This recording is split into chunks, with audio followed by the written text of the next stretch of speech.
Good evening, everybody. Our top stories: President Trump's travel ban vindicated before the Supreme Court. Took about a year and a half, but here it is. The High Court ruling the president definitely has the power to protect our borders and to keep America safe. I will always be defending the sovereignty, the safety, and the security of the American people. We'll take up the legal victory for President Trump tonight and the nation with former White House advisor Dr. Sebastian Gorka and Victor David Hanson of the Hoover Institution. Also, relentless rhinos in Congress poised for yet another vote live from so-called compromise immigration bill that amounts to little more than open borders and amnesty, a stain on the Republican Party if they were to pass it going into the midterm elections. Virginia Congressman Dave Bratt joins us live on Capitol Hill. Also tonight, voters heading to the polls in 7 states to decide critical primary contests. We'll bring you the latest numbers here tonight. Our top story: if you had any doubt about this president's ability to win as much and as often as he promised, you should acknowledge that roughly in a year and a half, in his first term, this president wins almost daily, and this was another such day. You had the Supreme Court not only upholding the travel ban, but siding with conservatives against a California law that would have forced pregnancy centers to provide information about abortion. At the same time, markets moving higher. The Dow up 30 points, much to the chagrin of the folks in the business press who've been blaming every market move for the past 2 weeks on trade wars, employing the same lazy anti-Trump narrative as their ideological left-wing colleagues in the political press. Even Canadian Prime Minister Justin Trudeau suddenly a fan of tariffs, considering a new levy and quotas on Chinese steel, behaving like a responsible partner rather than a churlish brat for a change. No such conversion to report in the personalities of Emmanuel Macron and Angela Merkel, but they are sure to follow. Our first guest tonight, talking about immigration and serving the national interest instead of the entrenched establishment elites, is Congressman Dave Bratt. He sits on the House Budget and Small Business Committees, a member of the Freedom Caucus. Congressman, great to have you with us. Now, let me just ask it this way. Thanks, Lou. Why in the world are we watching a so-called compromise vote that the conference hasn't read, hasn't had a participation role in at all, and it's been written again by the speaker and his little band of cohorts? Yeah, well, that's the right question, Lou. And the answer is because 30 Republicans said we're going to go compromise with 200 Democrats going over the head of the leadership, and no Democrats came along. And just so folks remember, going way back, the compromise bill was the Goodlatte bill. The Senate shut down the government in January on the budget process and said, give us 700,000 DACA. So President Trump said, OK, we'll do that. That's the compromise. And then the Democrats said no to that. Then the president said, I'll do 1.8 million. The Democrats said no to that. Ted Cruz and I put in a bill a couple days ago to unify parents and kids. The Democrats said no to that. And so our group of 30 went over to work with the Democrats and left the Goodlatte bill. That was the strong bill that had all the major components: E-Verify, ending chain migration, this in exchange for the 700,000 DACA.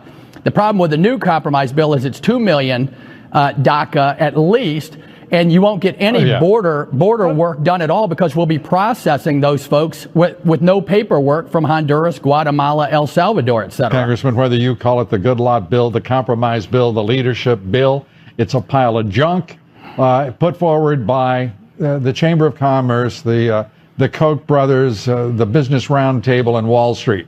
It is a joke. The leadership of your conference is a joke. The speaker is a joke. He's a lame duck and makes the conference look like a gaggle of fools for putting up with a person who's resigned his post and is indifferent to the interests of the citizens that you all represent and focused entirely on K Street and his donor class masters. Yeah, well, I agree that the Goodlatte bill was the initial bill. This compromise bill, I don't think we should be calling it the Goodlatte bill because it does confuse everybody. We need to do what President Trump ran on, what I ran on, what the American people want, and they want that border secure. They want the wall. They want strong enforcement, and that's it. It's pretty simple. And so you're going to vote tomorrow. Yep. And what do you think? You're going to pass it despite everything? No, it's an amnesty bill. It is a giveaway. It is an absolute false choice again for the American people presented by the establishment, suggesting you can't have national security unless you give away citizenship to, you said 2 million's a number, but by the time you get through with parents, siblings, and so forth, you've got chain migration roaring again, and you're talking about 4 to 5 million people. This is such an insult to this president, such an insult to the American people. It's intolerable. Yeah, well, there was a shock, right? Last week we had the vote on the original Goodlatte bill. That's pretty strong. Got 193 votes, and Scalise said today in conference there were another 10 they probably could have got. So that's 203, and you need 10 more, and you pass the bill, the strong bill with all the nice features in it. Yeah. And so we didn't have the secretaries coming in and lobbying on that. Leadership didn't whip that one hard, and the president didn't come in strong on that first one. So the conference again is being led by an incompetent, as well as a person who is sold out fully and completely to the establishment. Yeah, well, I'm not happy with the second or that we left regular order, right? Usually you run bills through committee. It was going through committee. Leadership promised us that Goodlatte, and then the group of 30 did the discharge petition and took over the House floor, basically, and said we're going to work with Democrats instead of doing the Republican platform. You make it sound like it's the fault of the group of 30 or the conference of 230 some odd Republicans at fault here instead of incompetent, mediocre, ineffective, and sold out leadership. Well, yeah, leadership needs to tell that group we should have stayed online with a strong bill. And then the president would have come roaring in with support on that original Goodlatte bill. It was stronger than even the 4-pillar bill. And the second problem we haven't gotten into is the Senate. They're going to be a hard time. But if the president comes in with those red state Democrats, I think you can put pressure on a lot of the Senate Democrats. I think if the president were to do that, you would watch 50 people lose their seats in the Congress, in the U.S. House of Representatives. They'd all be Republicans. You don't really want that, do you? I mean, the president right now is sitting in an extraordinary place. He's already a historic president. He's been opposed by your speaker. He's been opposed by Mitch McConnell, the Senate Majority Leader. And the folks who want to survive this midterm election, and by the way, not only could they survive it, but they could add to their majorities if they attach themselves to this president, his wall, his promise on border security, and straightforwardly, in this nonsense, there's a grand bargain in the offing with a has-been speaker who's never accomplished anything in his entire legislative career, who Republicans suddenly made their leader in the House. Yeah, no, I agree with you. I forgot to close the argument. So we had 103, maybe 203 votes on the strong bill, and that the weaker bill was pulled last week. The president said he, supported it somewhat. He'd support both. He said he supported both bills, but it didn't. Right, and it wasn't full-throated for the second bill. And so I think folks know that. And so the number we were hearing, and we'll see tomorrow, was they only had 120 votes for the weaker bill. That really doesn't represent the full-throated. I think every Republican better pray that that bill is purely an academic issue, because if it passes, the Republican conference is going down in flames, and mark my words, you heard it here. Out there asking me as I'm coming in, is E-Verify in it or not? That's not the kind of legislation we want to do. We want a well-thought-out piece. Obama and Hillary Are you saying and you Bill don't Clinton. want to E-Verify in it? No, I want it in it. And Obama in 05 ran on that. But the question is it in it? We were guessing this morning that was the conversation at conference, but now it may not be in it. Why don't you grab Paul Ryan by the lapels and say, you treat me like this again, and you're insulting the 700,000 plus Virginians I represent, and I won't put up with it. How can you people absolutely put up with this kind of ignorance? Yep. Well, we're going to vote. I'm going to vote the right way. And we're going to, I think the conference is going to do the right thing tomorrow. I don't think it's going to have near the votes because of some of the arguments we're talking about here. The 2 million, I don't think the average member goes there, right? Congressman, we're so far beyond the arguments because the fact is the stench in the Capitol right now is so overwhelming at the way this thing has been constructed and and led by the Speaker of the House and his band of merry rhinos.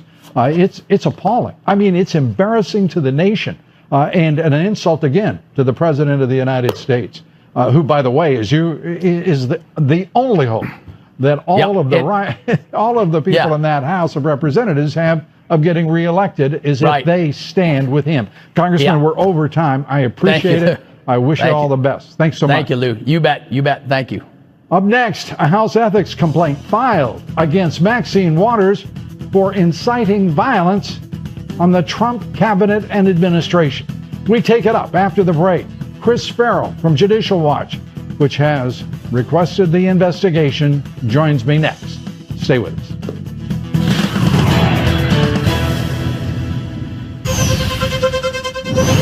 Congresswoman Maxine Waters stirring up controversy and even in her own party. Her recent statements encouraging people to, quote, push back on the president's cabinet members appears to be in violation of House rules. That, according to Judicial Watch, they have filed an ethics complaint against her in the House. And joining us to discuss this and much more, Chris Farrell, Director of Investigations and Research for Judicial Watch, who has been, of course, watching the special counsel and has just recently returned from the border. But first, I want to turn to Maxine Waters and your ethics complaint. First of all, I'm among those who did not even know that anyone not a member of the House could file such a complaint. Well, there's been a change in the rules with respect to the Office of Congressional Ethics, and we thought it was absolutely imperative to get on the record saying that her conduct is beyond the pale. Look, this is a year after Congressman Scalise and the Republican baseball team were gunned down at a practice in Alexandria.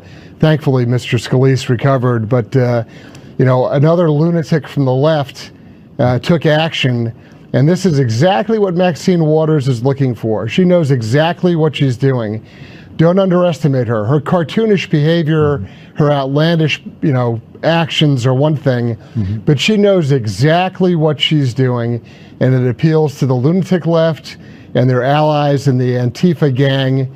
This is very dangerous stuff. The House needs to police itself. Frankly, the House should expel her from Congress. Well, I haven't heard a word. I mean, you're talking about Nancy Pelosi, the minority leader, who's responsible for her members.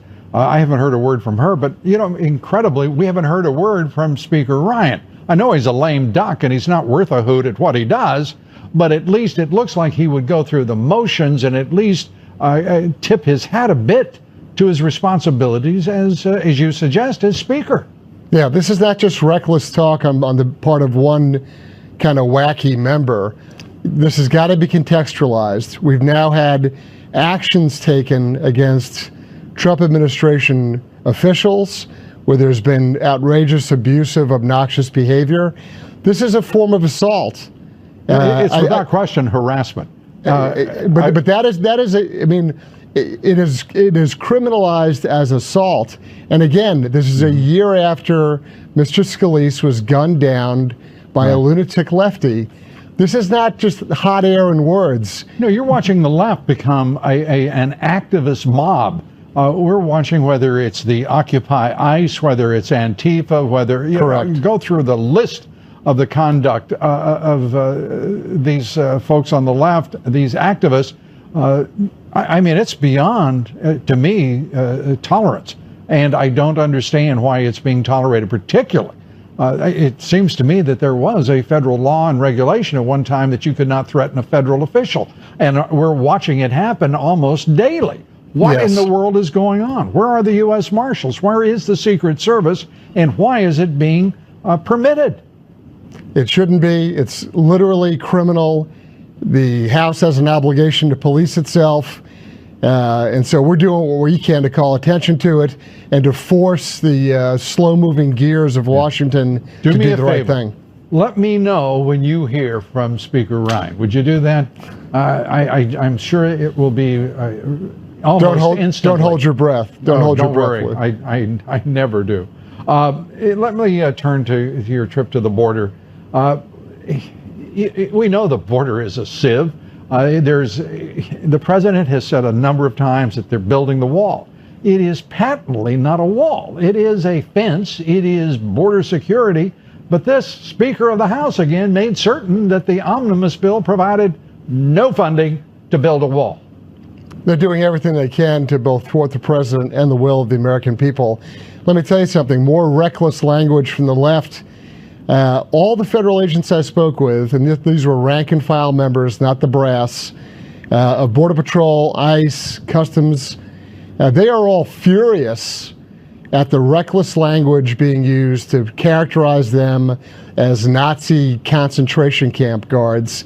That could not Wait be. A minute. I'm sure that you're going to hear from Pelosi, from the Democratic National Committee, demanding a retraction and an apology that they would use such. And where in the world are the thought police who normally would immediately focus like a laser on anyone who used the words Holocaust or Nazis so capriciously, entirely unrelated to that historic tragedy? It is just extraordinary to me to witness the hypocrisy and the cynicism of the left in this country.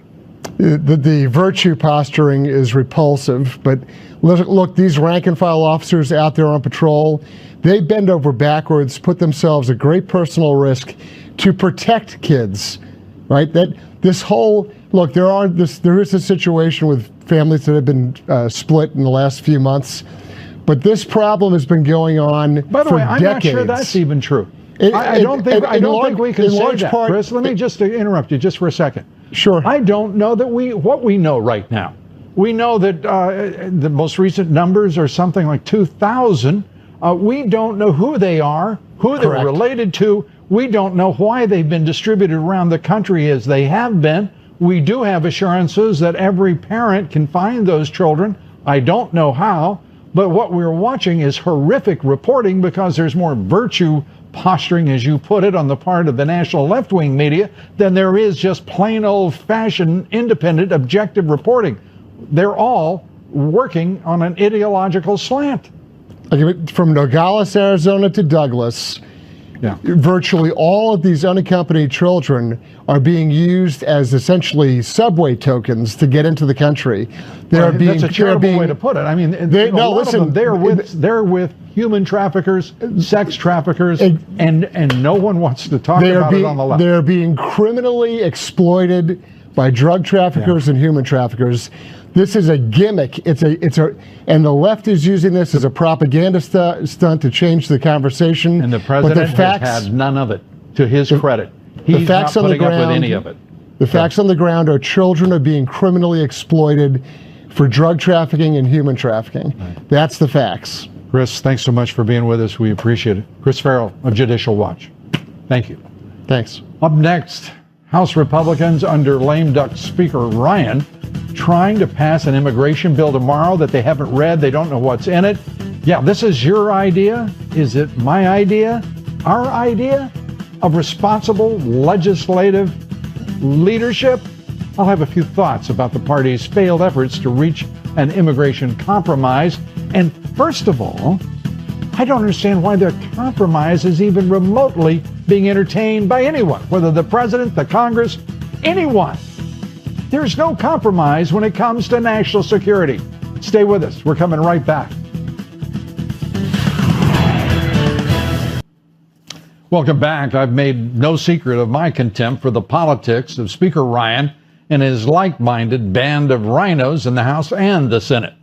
Just as Ryan has made no secret about his disdain for the national interest, our working families, our middle class. Ryan's chief appeal to his corporatist masters seems to be his puppyish eagerness to please the power brokers of the establishment and the moneyed marauders who infest K Street, and his passionate pursuit of open borders and cheap illegal immigrant labor. He, of course, was no fan of defined benefit programs, pensions, which he saw as an awful, terrible, unfair burden on corporate America's international competitiveness. Ryan embraced instead 401ks and didn't blink at the yawning gap in the value of pensions versus 401ks. nor was Ryan a fan of those employer health care benefit competitiveness that resulted. And now Ryan, who wants to further free working families and our middle class from other benefits by cutting entitlements like Social Security and Medicare, wants to pass a bill he calls a compromise bill on immigration. Compromise, really? Obviously, his masters are desperate now to keep our border with Mexico wide open. So many depend on the $30 to $40 billion of remittances from foreign nationals who work in this country illegally to their families and their home nations, most often Mexico. And the cartels bring in nearly $70 billion back to Mexico from their shipments of cocaine and marijuana and heroin and methamphetamine to mostly young Americans whose lives are destroyed by addiction. And the cartels are also the driving force behind illegal immigration. No one wants to tell you that, do they? Smuggling hundreds of thousands of illegals into the United States each year. And as millions of illegal immigrants arrived in America over the past 2 decades, they have cut the wages of hard-working American citizens with whom they really do compete. But of course, that was the design of Ryan's masters all along. And all the more reason that Ryan and the rhinos have fought against President Trump's wall. In the latest omnibus spending bill, Ryan allotted $1.6 billion for general border security, but not a dime to build a wall. He even prescribed against such a wall. And Ryan wasn't content with that insult to the president. He actually cut the number of ICE agents to enforce immigration law internally. President Trump is already a historic president. No president has ever done more than he has in a year and a half. Mr. Trump's accomplishments are a testament to his intellect, to his talents, and also his extraordinary patience. Why he tolerates the buffoons of his party's Capitol Hill leadership is a complete and utter mystery to me. Whether the lame duck speaker, who is more than willing to kill the Republican Party's chances of preserving their majority in the midterm elections, or Leader McConnell, who persists in refusing to kill the 60-vote rule in the Senate. Mr. President, I would hope you would tell the Speaker and the leader you no longer need their approval. You don't need their precious time, that there is no grand bargain to be had with these arrogant fools. Besides, you've already made a grand bargain with all of us deplorables, as you called us all last night in South Carolina, the super elites now. We're your supporters, the men and the women forgotten by 3 presidents who preceded you. Your supporters want no deal on amnesty in order to secure the border. We want no quid pro quo, no more false choices offered up by globalist elites and their lackeys, and certainly no false choice between national security or amnesty for millions who've broken our laws. Ryan and McConnell have senselessly obstructed your presidency for a year and a half. Americans are tired of the establishment's efforts to slow roll your presidency, as you constantly and consistently take on every challenge, take on every adversary, and lead. You've spoken before of using the military to build that wall in the interests of national security.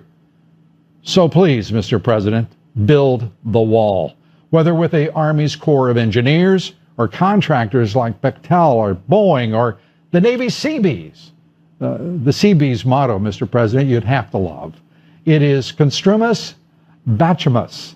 We build, we fight. Does that sound familiar, Mr. President? And The Fighting Seabees, by the way, is a great movie, starring, appropriately, John Wayne. You've done a lot, Mr. President. It's your era. This is your time. And America is with you. Our quotation of the evening from Thomas Jefferson. He said this: "The purpose of government is to enable the people of a nation to live in safety and happiness. Government exists for the interests of the governed, not for the governors." Up next, 7 states holding primaries tonight. Will Trump-supported candidates win, and win again? We'll bring you an update next, along with Dr. Sebastian Gorka. Stay with us. We're coming right back.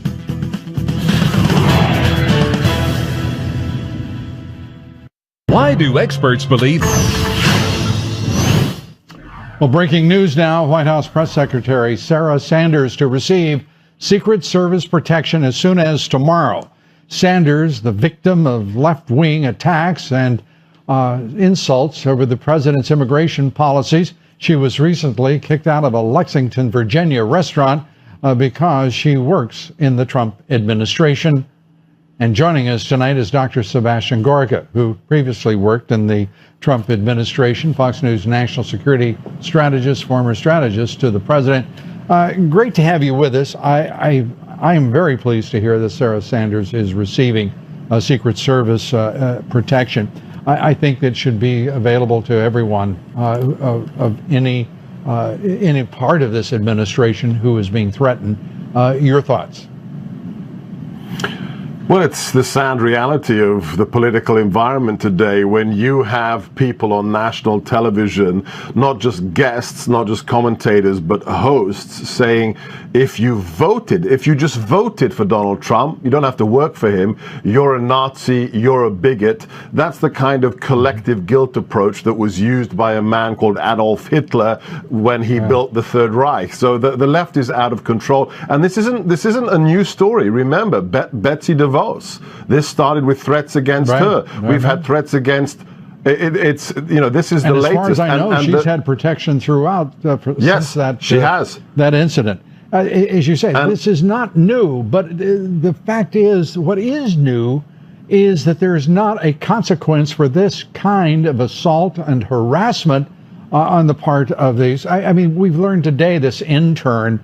Who had yelled an epithet at the president of the United States, an intern for the senator from New Hampshire, got a week suspension, and with the presumption that she was treated like a hero by her like-minded lefties. This is disgusting. It's appalling, and there should be consequences. Period. I thought there was a law, frankly, against harassing federal officials. Period. Well, the issue here is it's not just harassment. It's the normalization of violence. What Maxine Walters said was basically trying to provoke violence. When you say you see one cabinet member at a department store and you need to create a crowd to push on them, what's that? That's intimidation. That's the threat of violence. And let's remember, James Hodgkinson wasn't a member of the Ku Klux Klan. He was a Bernie Sanders supporter. He's a man who took a rifle and a handgun to a baseball diamond very close to where I am with a hit list of not Democrat politicians, of Republican politicians, and he almost murdered one of them, Stephen Scalise. So if there's any side that's culpable for future violence, unfortunately, it's the Democrats, Lou. Yeah, there's no question. The left wing is using thuggery, and it's becoming a fringe mob, and it's pathetic what we're witnessing. Very quickly, the president, Paul Ryan, again going to a vote tomorrow, and holding up the idea in front of everyone who will pay any attention to this lame duck, that he was willing to trade our national security for amnesty for millions and millions of illegal immigrants, making him look like a damn fool, making us look like fools for putting up with his like. Yet again, Paul Ryan has proved to the world that the GOP establishment, and especially the leadership, cannot be trusted. In the prior block, you nailed it, Lou. This isn't just about immigration. This is about national security. The people coming across those borders aren't just children and innocent people. They are coyotes, gun smugglers, weapon smuggling. It's drugs. This is a national security imperative. And the idea that he's going to sell us down the river just to make him and his friends look good at the next cocktail party in Georgetown, Paul Ryan should be ashamed of himself. Dr. Sebastian Gorka, great to have you with us. Good to see you. Thank you, Lou. Be sure to vote in our poll tonight, and the question is, does the Supreme Court travel ban decision convincingly demonstrate that it's time for the left to end its pointless obstruction of the Trump presidency? Cast your vote on Twitter at Lou Dobbs. Up next, President Trump declares victory after the Supreme Court upholds his travel ban. We take that up and more with Victor Davis Hanson. Here next.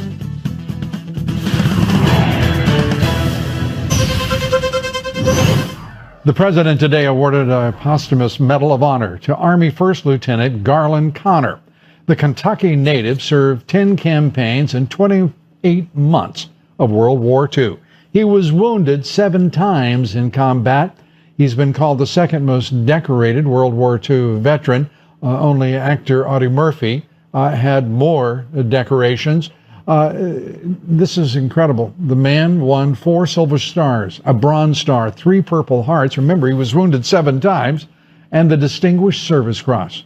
This is the 4th Medal of Honor President Trump has awarded to a service member.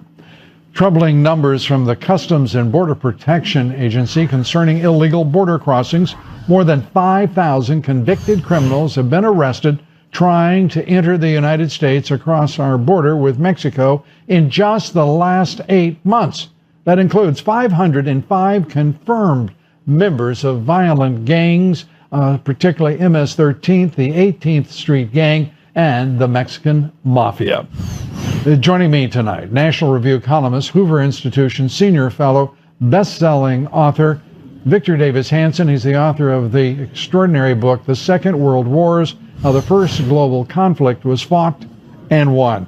Victor, great to see you. Thanks for being with us.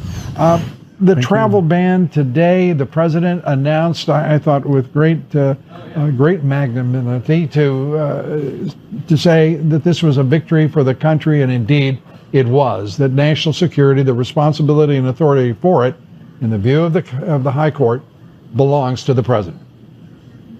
Yeah, I think everybody, whatever their political persuasion is, understands that you don't know who's coming in from a failed state like Libya or Somalia or North Korea or Venezuela or Yemen. And I don't think those are places that anybody of any political persuasion would ever want to visit. And so it made, I mean, he had a couple of goes at the attempt to stop immigration from war-torn states, and I think he refined it enough that the Supreme Court was quite right. And although some of the countries have 5 of the 7 are Muslims, obviously Venezuela and North Korea are not. So it was a wise move, and I think it'll get majority support from the public. And it took so long for this to move to a decision, which belies the issue of national security. This is the 21st century, and the enemies are different than they were during the Second World War. We don't have time to convert civilian production to military. In the case of most of our enemies, whether it be China, whether it be Russia, whatever happens is likely to happen very quickly. There can't be a lot of distance between the American people and their president about his authorities and responsibilities for national security. Yeah, I think the Supreme Court understood that. I think most people understood that the opposition to the present form was not really about these countries that everybody agrees with are unstable and dangerous places, but it was more of another lever to wedge some issue against Trump. And I think it's gonna go the way of all of the other issues, whether it was the Haiti issue or whether it was the assassination threats or the violence. We have these iterations at the border is another one, and they come and go. Yeah. And the border, the issue of illegal immigration. We have a group within the Republican Party, one of its most prominent members, the Speaker Paul Ryan, trying to create a compromise of national security in support of his preference and that of many moneyed interests, including corporatist U.S. multinationals, for amnesty for millions of people who have entered the country illegally. Your thoughts about the false choice that has become regular and frequent and intensifying over the years from that group of people? Well, I think it's a proverbial horse before the cart. I mean, the cart before the horse.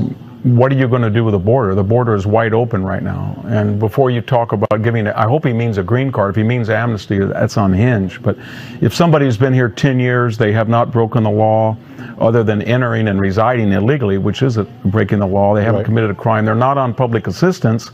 Then maybe you can have a pathway to get a green card. But unfortunately, the left's not going to do that because that would involve several million people that wouldn't be eligible.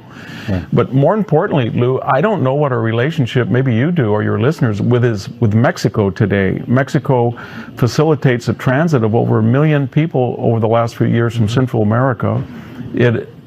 it enjoys a $71 billion trade surplus, maybe $20 billion in cartel profits go back, 30 billion, largest source of foreign revenue and remittances, many by people here illegally that are subsidized by social services. And yet, given all of that largesse, the president of Mexico says that he has a interest, or I shouldn't say interest, a right to determine the sovereign laws of the United States. He's and he encourages encouraging more Mexican people to break the law. So he is encouraging the poor, the unskilled of his country, and the uneducated to cross that border into this country. That's Manuel Lopez Obrador, the populist candidate, and now leading by a substantial margin for the presidency in that election coming up next month. Victor Davis Hanson, as always, great to see you. Thanks so much, my friend. Thank you. On Wall Street, stocks closing higher. The Dow up 30 points, the S&P up 6, the Nasdaq up 30. Volume on the big board, 3.5 billion shares. A reminder to listen to my reports 3 times a day, coast to coast, on the Salem Radio Network. Coming up next, the leftist who cursed the president on Capitol Hill, not fired for her disgusting remarks. That story and much more straight ahead.